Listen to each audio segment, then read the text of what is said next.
মানে সাবোটাজ হয়েছে, এই প্রত্যেকটা বিষয় আমাদেরকে দেখতে হবে, বিচার করে দেখতে হবে। তবে এখানে যেটা মনে হয় যে অনেকগুলো সোর্স হতে পারে, অক্সিজেন শিখা বললাম, তারপরে থিনার পেইন্ট বললাম, তারপর সিলিন্ডারের আর বিদ্যুতের শর্ট সার্কিট থেকেও হতে পারে। সুতরাং এটা এখন বলা যাচ্ছে না, এটা তদন্ত সাপেক্ষে আমরা বলতে পারবো কি পরিমাণ মানে ক্ষয়ক্ষতি হয়েছে, আহত নিহত বা মানে জখম অথবা যারা হয়েছে। আমরা এখন পর্যন্ত কোনো আহত নিহতর সংবাদ পাইনি এবং আমাদের সবাই আল্লাহর রহমতে ভালো আছেন। এখন পর্যন্ত কোনো এরকম সংবাদ পাইনি। তবে ক্ষয়ক্ষতির পরিমাণটাও একটু আমাদের বিবেচনা করে বলতে হবে, কারণ এখানে কিন্তু একটা দোকানের ভিতরে বেসিক্যালি 2-3টা করে দোকান আমরা যেটা দেখতে পেলাম।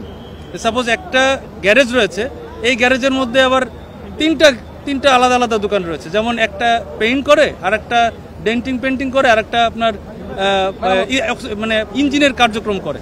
সুতরাং এখানে বিভিন্ন টাইপের ইস্যু রয়েছে। আমরা হয়তো দেখতে পাচ্ছি 5টা দোকান, আসলে এটা 5টা দোকান না, এটা 15টা দোকান হতে পারে। আচ্ছা, আপনারা খোলা চোখে যে 5টা দোকান দেখতে পাচ্ছেন, এইভাবে কি বলতে পারেন কিনা যে বড় মাপে কয়টি দোকান পড়েছে? এটা আনুমানিক আমরা যেটা বুঝছি যে খোলা চোখে যে এটা আনুমানিক 20টা দোকান পড়েছে, আর ওদিকে সমিল 2টা পড়েছে, এটা আমরা বুঝতে পারছি। যদিও সমিল আরোগুলো অক্ষত রয়েছে, তবে 2টা সমিল এখনো ধোয়া রয়েছে। এবং কয়টি সিলিন্ডার বিস্ফোরণের শব্দ আপনারা পেয়েছেন আসার পর থেকে? আমরা এখানে পৌঁছেছি 7:35-এ। 7:35-এ পৌঁছানোর পরই কিছুক্ষণ পরেই আমরা কেমিক্যালের ড্রাম হয়তো বাস্ট হয়েছে এরকম আমরা একটা বিস্ফোরণের আওয়াজ পেয়েছি, আর ওটার কারণেই আপনার চারিদিকে আগুন ছড়িয়ে পড়েছে। সর্বমোট কয়টি ইউনিট কাজ করেছে?